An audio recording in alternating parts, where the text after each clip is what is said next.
What Shakespeare's doing in his history plays in the 1590s about the making of medieval England and English kingship is telling stories for his own audiences in his own time about the making of the English.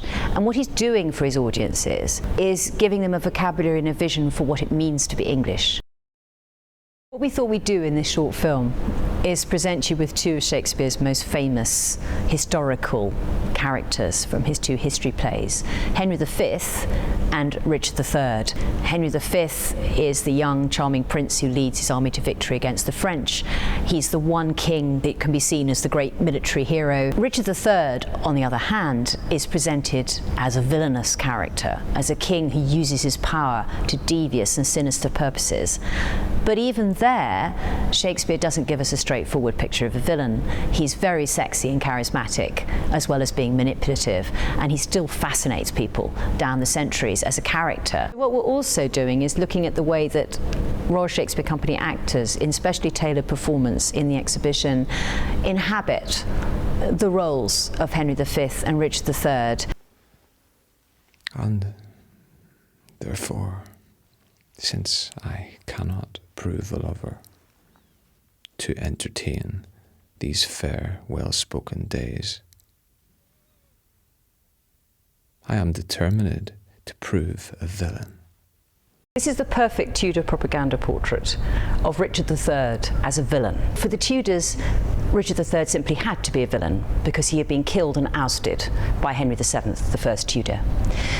This portrait presents in a very intense visual form everything that the Tudors thought Richard III was. He's the comic villain in some ways. He's got a very penetrating gaze. He's holding a sword of state, which is emblematic of his royal rule. But the sword has been savagely broken to indicate broken kingship. Why was his kingship broken? The painting suggests because he was a villain and he didn't deserve to be king. It shows us the king with a raised left shoulder and a withered left hand. And that's very significant because at the very end of his reign, just after his death, Richard was described having a hunchback or having a raised right shoulder, not a left shoulder, right shoulder, and deformed hand. And he was therefore thought, because of this outward deformity, to be inwardly villainous. So what's going on in this picture is paralleled by John Joe O'Neill's performance here. What he does in his performance on these three screens is go inward and outward of that physical deformity. So at first you see him standing normally in a dressing, looking at you, and then you see his hand, his left hand, becoming clenched and tense and taut as he takes up the hand position very similar to the one we see in the painting of Richard III here. And he raises his shoulder and he gives us a sense of the hunchback outline that Richard III is defined by in the popular imagination. So what's extraordinary about this performance is the way you see an actor thinking inside the text, taking on that deformity right in front of the viewer.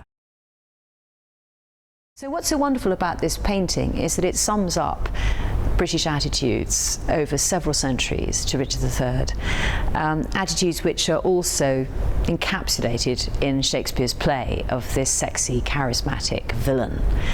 And there's clearly a great fascination with Richard III right into our own time. The recent discovery of a skeleton under a car park in Leicester is being touted to be that of Richard III. Many questions remain to be answered, and we don't know yet whose skeleton it is. It may not be Richard's. But it just shows that people want it to be Richard's. They want to have that contact with this fascinating, enigmatic character.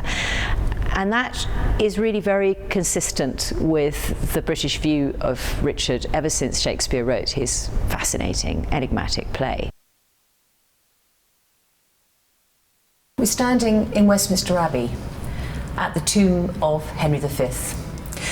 When Henry V died in France in 1422, he left instructions and money for his body to be embalmed and brought back in procession to Westminster. His body was brought here in procession with an effigy on a bier up through Westminster Abbey. Henry was buried here, and this is the original effigy, just the original core, wooden core of the effigy, because it was covered in silver and there were gold elements too. And at one point, probably in the Reformation, the silver was stripped off by people wanting to make a quick profit. And the gold teeth, or the gold elements, disappeared very quickly, well before Shakespeare's time. And the head was also taken.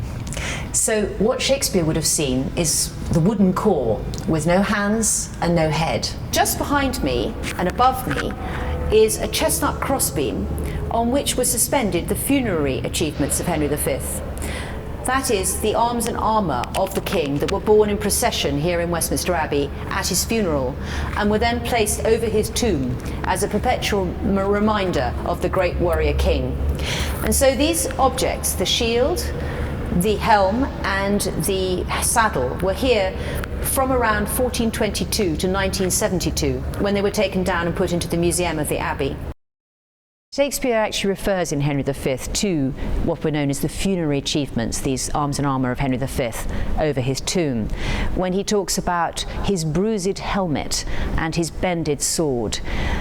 It's a direct reference to these relics of Henry V that were on display in the Abbey, and all of Shakespeare's audience would have known they were there.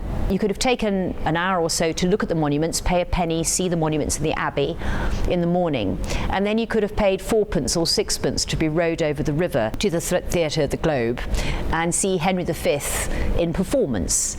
And that was how you got your history.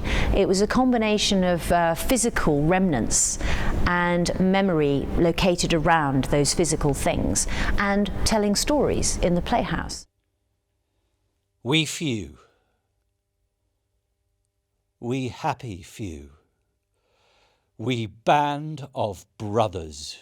Geoffrey Stretfield is performing in this specially tailored performance in the exhibition is one of the great rousing speeches at the heart of the play Henry V. It's that moment in the Battle of Agincourt where Henry has a very small band of men facing a very large company of French. What's particularly lovely about the performance in the exhibition is the way that you hear his words and you see him and you really feel inspired by what he's saying, and you know that you're making history with him. But then he fades out into silence and you just see his face above the funerary achievements from Westminster Abbey. And I find that very moving, almost more moving than the words, because the feeling of the presence of the man who said these things and did these things with the objects that were supposed to take you very close, inspire a great feeling of reverence and affection for the man. What Henry V was doing when he planned his tomb here at Westminster with the Chantry Chapel above it, it's a huge royal statement he's making about himself and his role in English history. It's very much a hero's end, with his arms and armour on display for visitors to the Abbey. It's very different from the way Richard III was taken off the battlefield after his death as an ignominious defeated king, and buried under, possibly buried, we don't know where he was buried, but this new idea is that it may be his body under a car park in Leicester. It's a very different kind of ending, perhaps suitable for the hero and villain theme of our film today.